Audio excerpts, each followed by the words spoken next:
Greetings friends. Thanks for stopping by for a visit.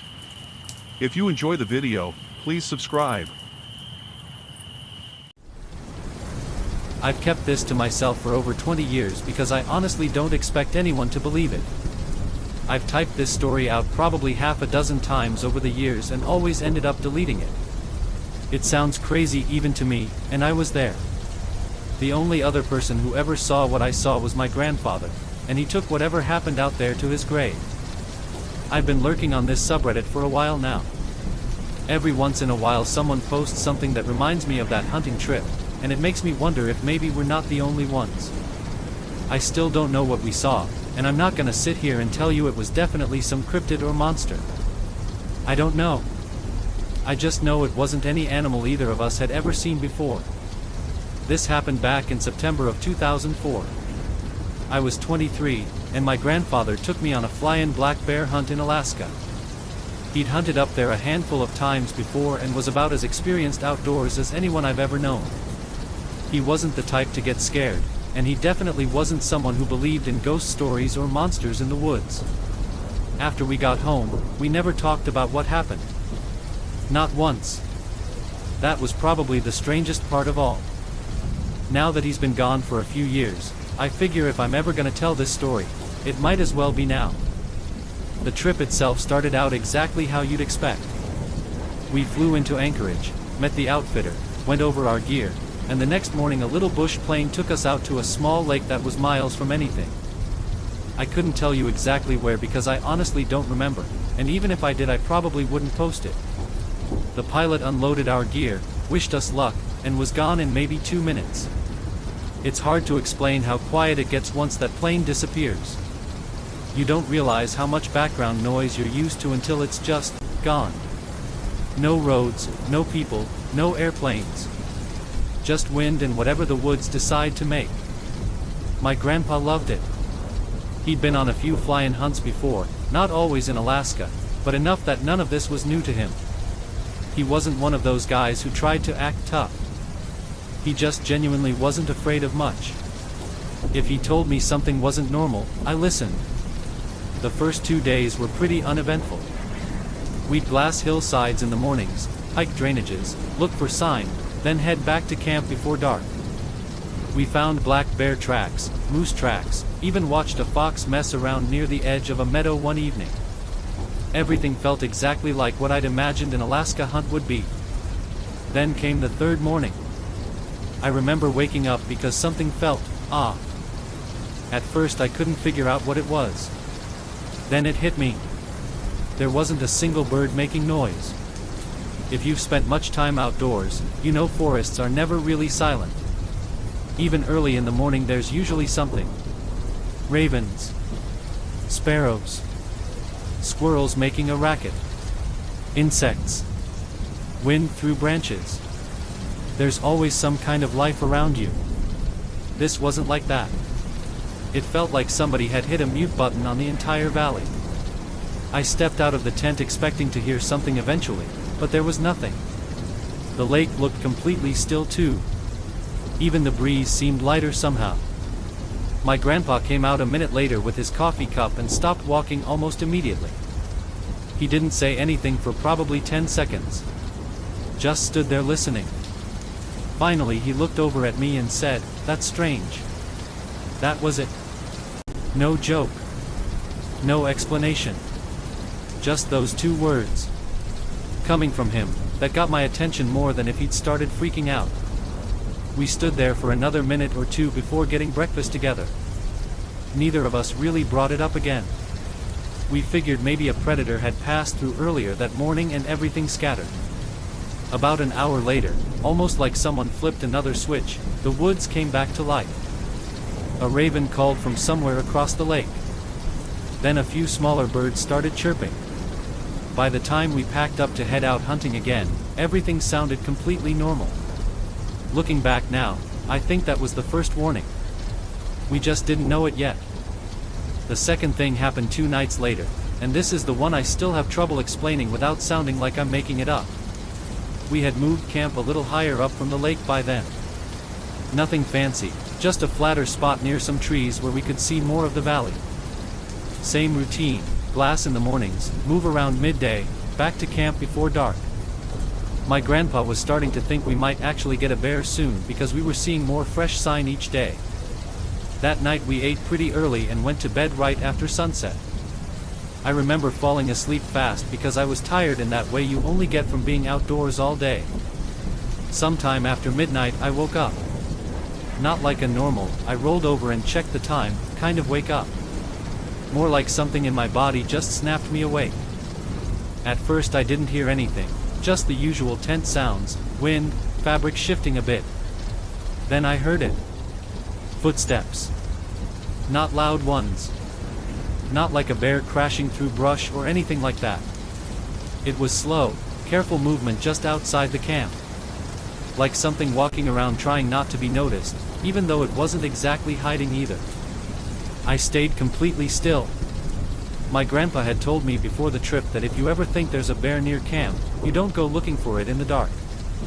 You just wait it out. The footsteps circled us once. Then stopped. I could hear something moving again, but this time it was quieter, like it had stepped off into the trees just at the edge of the clearing. Every few seconds there would be a faint shift in brush, like it was still there but not committing to leaving. I remember whispering, really barely moving my mouth, "Grandpa?" He didn't answer right away. Then I felt him shift in his sleeping bag and he whispered back, "Don't move." That was it. No panic in his voice, just controlled. Focused. We stayed like that for what felt like a long time. I don't know how long exactly. Maybe 10 minutes, maybe longer. At some point I stopped hearing the footsteps directly and just started listening for anything at all. But it was still there. I had that feeling like something was outside the tent even when it wasn't making noise anymore. Then, just like that, it started moving away. Not running at first. Just walking. Slow again. Then it picked up speed and faded into the trees. We didn't sleep the rest of the night. Neither of us talked about it until morning, and even then it was only a few words, like we were both trying not to make it real by talking about it too much. The actual encounter happened on the 4th day, and this is the part where I still don't really trust my own memory sometimes, because it doesn't feel like something that should be real. We were up early like usual, probably around sunrise. The plan was to hike a ridge line above camp and glass into a wide valley that opened up on the far side. My grandpa said bear sign had been heavier there, especially near some berry patches along the tree line. We'd been hiking for maybe an hour when we stopped to glass. It was one of those spots where you can see everything. Open tundra sloping down into scattered tree lines, patches of brush, and then darker forest beyond that. The kind of view where you can spot movement pretty easily if you're paying attention. I was looking through binoculars when I noticed something pale near the edge of the trees. At first I honestly thought it was a stump or maybe a moose without antlers because of how it was positioned. But then it moved. Not like an animal I recognized. It wasn't walking on 4 legs in any normal sense. It was lower than that. Crawling almost, but not dragging itself. More like it was built for it. Long limbs bent in a way that didn't look natural, like the joints were wrong or at least not where they should have been. I remember lowering the binoculars because I couldn't process it through them at first. Like my brain needed a second to adjust. When I looked again with my naked eyes, it was still there. Maybe 80 to 100 yards out, half in brush, half exposed. Its skin looked pale. Not white like snow, more like something that had never seen sunlight. Grayish.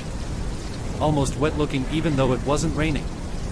I could see its back rising and falling slightly as it moved. It stopped. Right there in the open. And turned its head toward us. I don't know how it knew we were there. We hadn't made noise. We weren't moving. But it was looking directly at us. My grandpa lowered his binoculars slowly and didn't take his eyes off it. I remember him whispering, very quietly, "Don't move." It didn't sound like fear. It sounded like instruction. Like he had switched into some other mode. I asked him, barely moving my mouth, "Is that a bear?" He didn't answer. The thing stayed still for what felt like a full minute. Just staring. Even from that distance, I could feel that it was aware of us in a way that didn't feel normal. Not like a predator tracking prey. More like it was evaluating. Then it started moving again. Not toward us at first. It kind of angled sideways through the brush, still keeping us in view whenever it could. I remember catching glimpses of it between the trees, always low to the ground, moving in a way that didn't match anything I'd ever seen in Alaska or anywhere else. My grandpa slowly brought his rifle up, but he didn't aim directly at it. He kept it low, like he wasn't sure it would even matter. We didn't speak for a long time after that. It circled. That's the only way I can describe it. It moved through the tree line in a wide arc, never rushing, never breaking eye contact for long. Every time it disappeared behind brush I found myself waiting for it to come out closer than before, but it never did. It just stayed at that same distance, like it understood exactly how far it needed to stay to not trigger anything. At one point it paused again and just crouched there, completely still, like it was waiting for something from us. That was when I realized my hands were shaking. I don't know how long it stayed like that. Time felt weird. Maybe 10 minutes, maybe longer. Then something changed. It didn't run. It didn't lunge. It just suddenly moved. Fast. Too fast for something that size. 1 second it was crouched in the brush, the next it was already halfway up the slope, moving uphill on all fours like gravity didn't really apply to it. It covered distance in a way I still can't properly explain. Not leaping, not climbing, just gone between moments. Within seconds it disappeared into the tree line and we never saw it again. My grandpa didn't say anything for a long time after that. Neither did I. Eventually he just lowered his rifle, looked out over the valley, and said quietly, "We're heading back to camp." No discussion. No argument. Just that. And we did. After that sighting on the ridge, everything kind of changed, even if nothing else happened right away. We didn't talk much on the hike back to camp. My grandpa stayed ahead of me the whole time, which wasn't like him. Usually he'd stop and point stuff out, tell stories, slow things down. This time he just kept moving like he wanted distance between us and whatever we saw. When we got back to camp, he didn't sit down or make coffee or anything like that.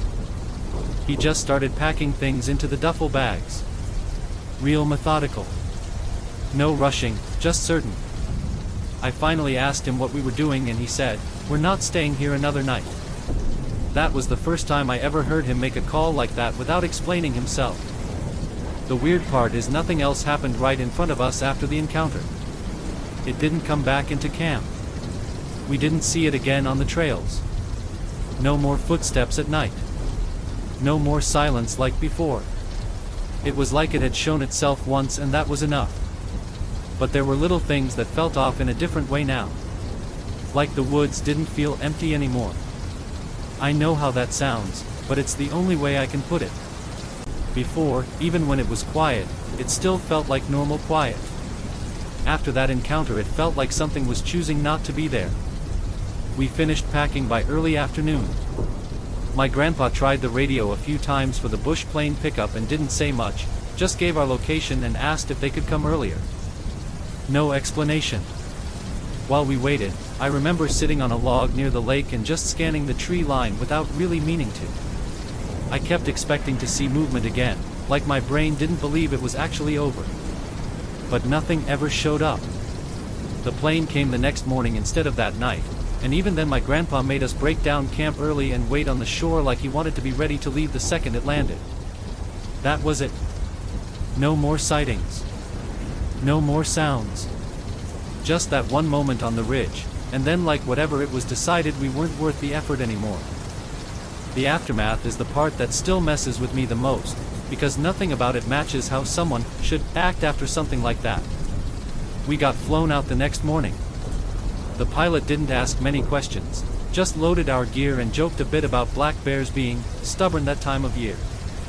My grandpa barely responded. That alone was unusual. He was always polite, always talked a bit with pilots or guides. This time he just nodded and kept to himself. The flight back felt longer than the flight in. Neither of us really looked out the windows much. I kept waiting for him to say something, anything, but he didn't. Just stared at his hands most of the time. When we landed and got back into town, it was like flipping a switch. He went back to normal in a way that almost felt practiced. Returned the rental gear, thanked the outfitter, acted like it was just another hunt where we didn't get a bear. But we never talked about it. Not in the truck ride home, not that night, not ever after. I tried once, maybe a week later, to bring it up indirectly. Something like, "That was a weird trip, huh?" And he just looked at me for a second and said, "We got out fine." That was the end of it. Over the years I thought maybe he'd open up later, especially when I got older. But he never did. Not on holidays, not when we were alone, nothing. He passed away a few years ago. Natural causes. Nothing related to anything like that, obviously. After his funeral I went through some of his old hunting stuff, notes, maps, photos. There was nothing unusual. No journal entry, no mention of that trip at all. Almost like it had been completely erased from everything except memory. And that's what still sticks with me. Because I know what I saw. And I know he saw it too. But he spent the rest of his life acting like it never happened. I'm not really posting this because I expect anyone to believe it. Honestly, I don't even fully expect agreement from people who've had similar experiences. I've spent years trying to explain it to myself in every normal way I could think of: bear, hallucination, fatigue, stress, anything that makes sense on paper. But none of it ever really fits what I remember. My grandfather was the kind of man who would have laughed at stories like this. He hunted most of his life, knew these woods better than I ever will, and didn't scare easy. That's the part that still sticks with me. It wasn't just what I saw, it was how he reacted, and how completely he refused to ever talk about it again after we got back. He's gone now, so there's no chance of ever comparing memories or getting clarity from him. That makes it feel even more unfinished, like a story that never got an ending it was supposed to have. I've seen people on here talk about things like the Rake or similar encounters, and I know that's considered fiction. I'm not saying that's what this was. I'm just saying the descriptions are the closest thing I've ever found to what was out there with us. I'm not trying to convince anyone of anything.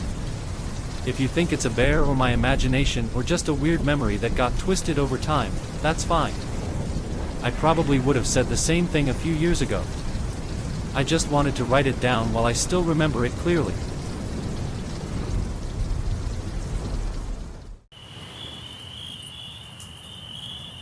Thanks for watching. If you want to hear more stories like these, please like and subscribe.